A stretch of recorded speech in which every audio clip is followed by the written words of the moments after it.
Beauty Gold vous présente le journal.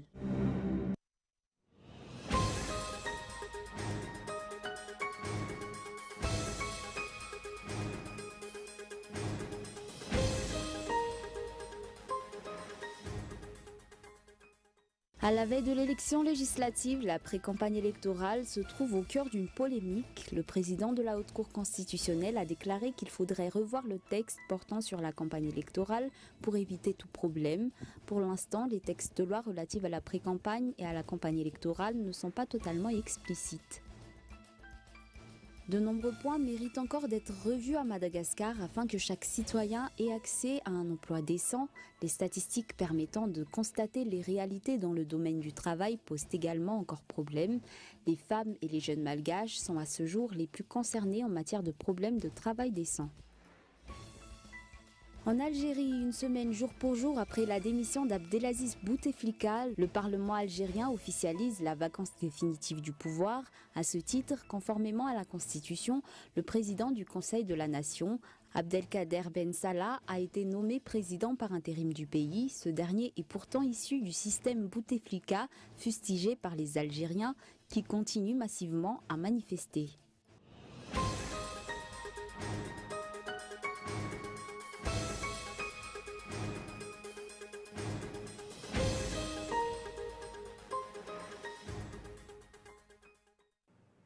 Bonsoir, c'est l'heure de votre journal en version française sur Cool TV. Bienvenue. Nous ouvrons l'édition de ce soir par l'actualité politique. À la veille de l'élection législative, la pré-campagne électorale se trouve au cœur d'une polémique. Par rapport à cela, le président de la Haute Cour constitutionnelle a déclaré qu'il faudrait revoir le texte portant sur la campagne électorale afin d'éviter toute controverse à ce sujet. Pour l'instant, les textes de loi relatifs à la pré-campagne et à la campagne électorale appliqués au sein de la Grande Île ne sont pas totalement explicites. Reportage Indra Arson. Vous pouvez voir dans les journaux des candidats qui publient des bulletins ou à travers les médias audiovisuels des personnes qui incitent la population à voter pour tel ou tel candidat, des agissements qui ne sont pas corrects. Mais faire connaître la candidature d'une personne et son programme n'est pas grave.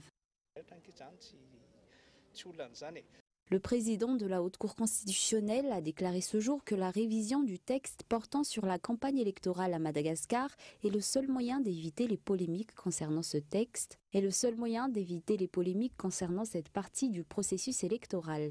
En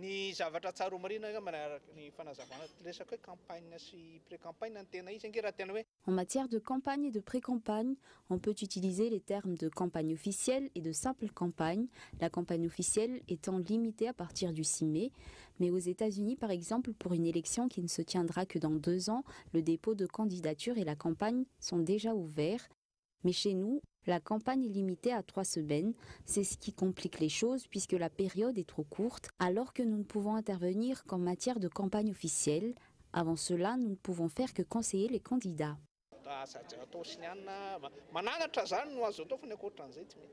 Pour l'instant, la loi reste floue en ce qui concerne la pré-campagne électorale. Elle détermine juste que les candidats ne peuvent pas dire « votez pour moi » selon les propos tenus ce matin par le président de la Haute Cour constitutionnelle.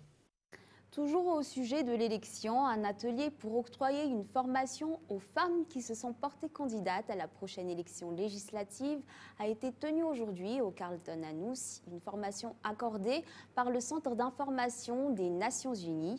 De nombreux points ont été abordés au cours de cette rencontre. Un reportage signé Indra Arson et Indjnantenain.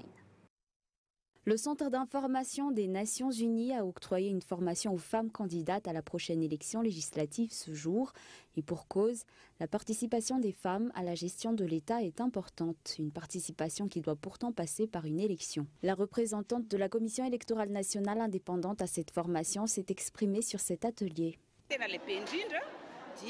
Cet atelier a été fait surtout dans le but que les femmes maîtrisent les textes relatifs à la campagne électorale.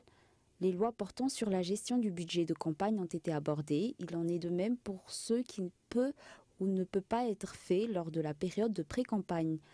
La gestion de la publication des résultats que les candidats peuvent suivre de près a également été traitée. D'autre part, selon la loi, ces candidats peuvent désigner un représentant non permanent au niveau de la CENI pour faire un suivi du processus électoral jusqu'à la publication des résultats.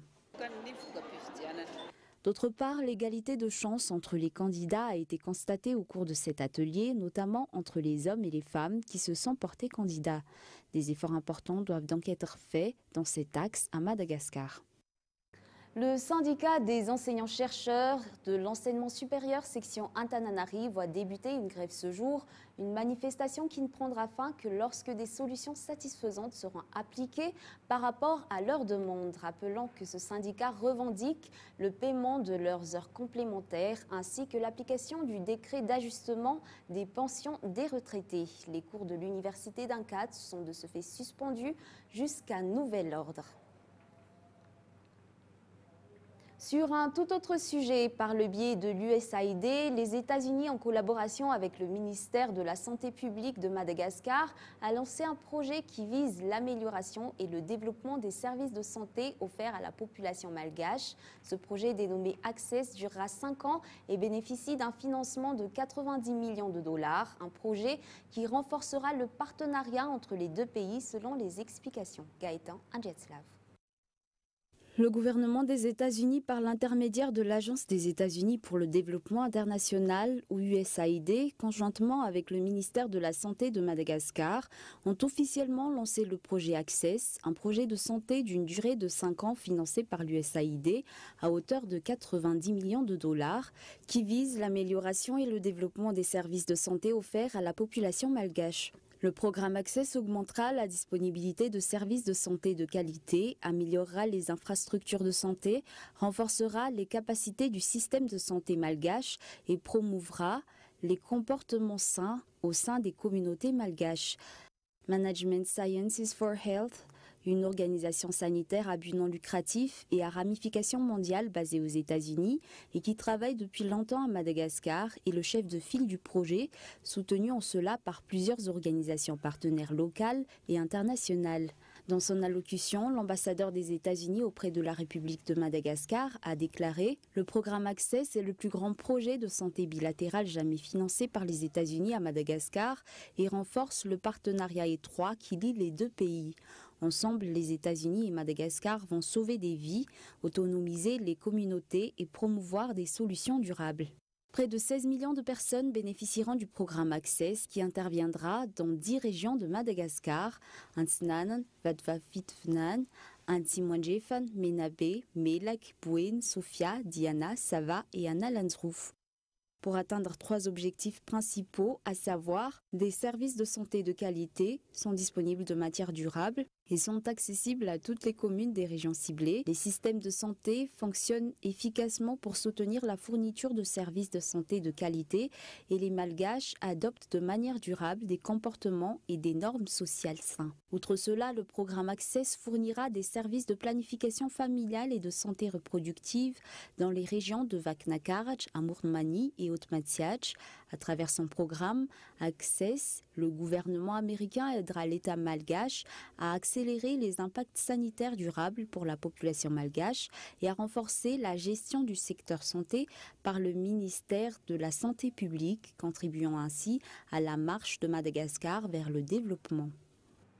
Avant de passer aux actualités internationales, de nombreux points méritent encore d'être revus à Madagascar afin que chaque citoyen ait accès à un emploi décent. Les statistiques permettant de constater les réalités dans le domaine du travail posent pourtant encore problème.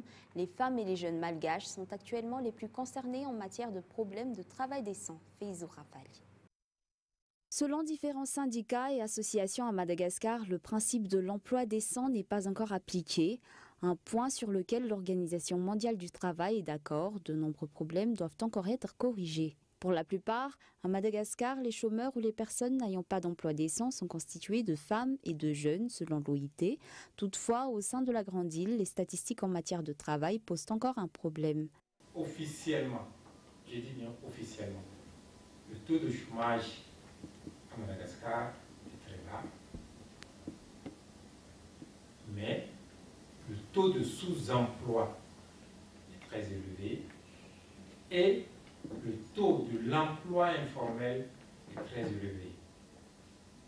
Quand on parle de sous-emploi, cela veut dire que même ceux qui travaillent ne sont pas dans des conditions décentes.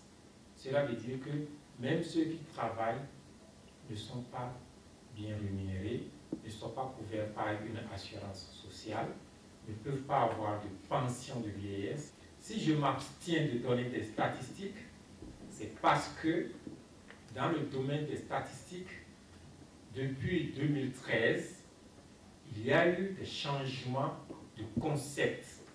Je n'ose pas donner des chiffres de l'emploi à Madagascar parce que je considère que ces chiffres nécessitent d'être révisés. Je souhaiterais que l'OIT travaille de près avec l'Institut de statistique, ce qui n'a pas été fait dans le passé. Je reconnais que c'est une lacune entre les deux institutions. Les efforts dans ce domaine doivent être renforcés, d'autant plus pour marquer le 100e anniversaire de l'Organisation internationale du travail cette année. Le tour du monde de l'OIT en 24 heures a été organisé pour célébrer cet événement et Madagascar fait partie des 4 pays du continent africain sélectionnés pour y participer. Cette retransmission mondiale en direct se fera le 11 avril 2019. La partie accordée à la Grande Île se fera de 11 à 12 heures. Le monde entier pourra ainsi suivre en direct comment Madagascar s'engage à promouvoir sa jeunesse et combattre le travail des enfants. Une opportunité de sensibiliser et d'engager encore plus toutes les parties prenantes dans la lutte contre le travail des enfants et la promotion de l'emploi décent des jeunes. Place aux actualités internationales. En Algérie, une semaine après la démission d'Abdelaziz Bouteflika, le Parlement algérien a nommé Abdelkader Ben Salah comme président par intérim de l'Algérie pour 90 jours.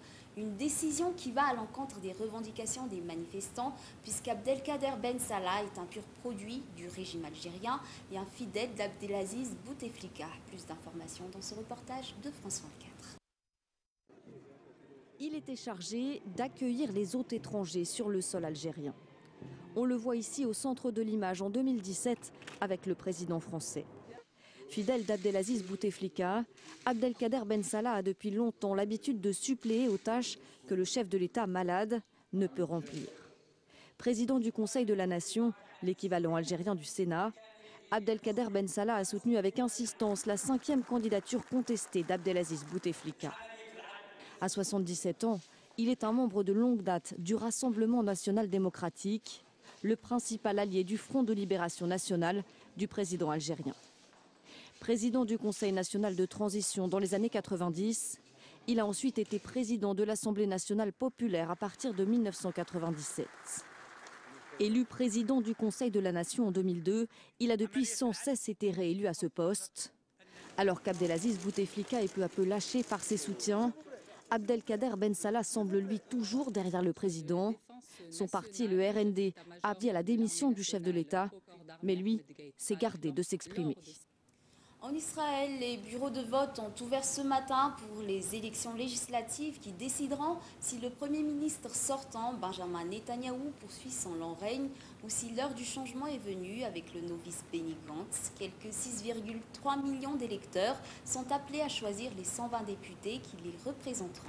France 24. Pour les élections législatives du 9 avril en Israël, 47 listes ont été déposées. Un record. Et cette année, la formation de Benyamin Netanyahou ne bénéficie pas d'une large avance dans les sondages.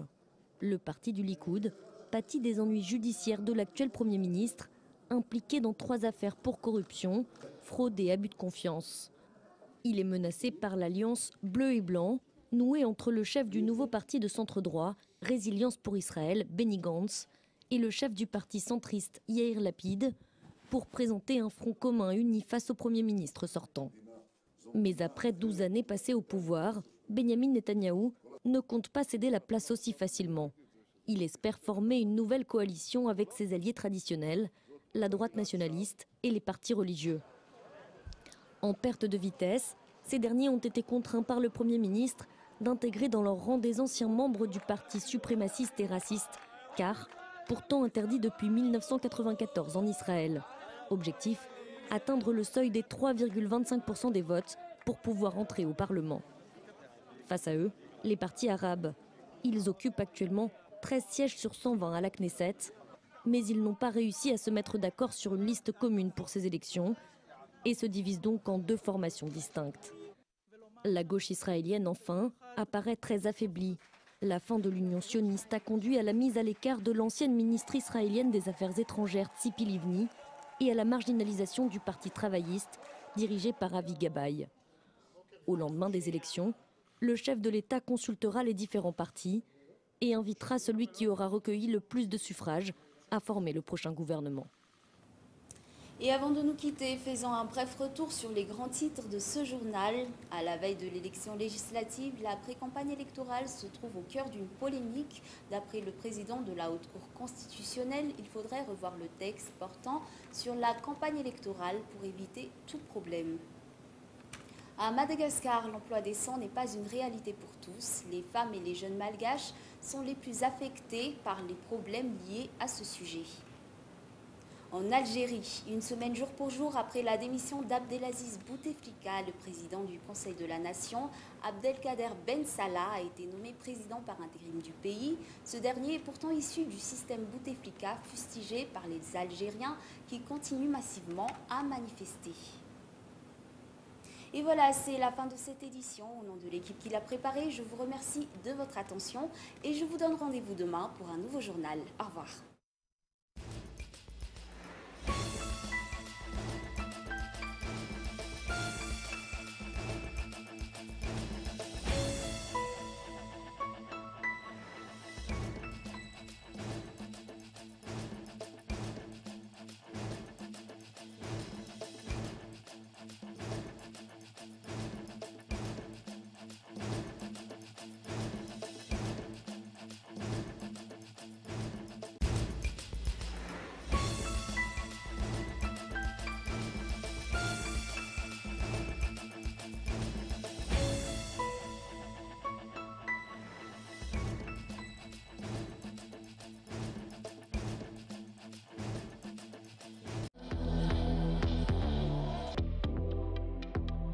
Le journal vous a été présenté par Beauty Gold.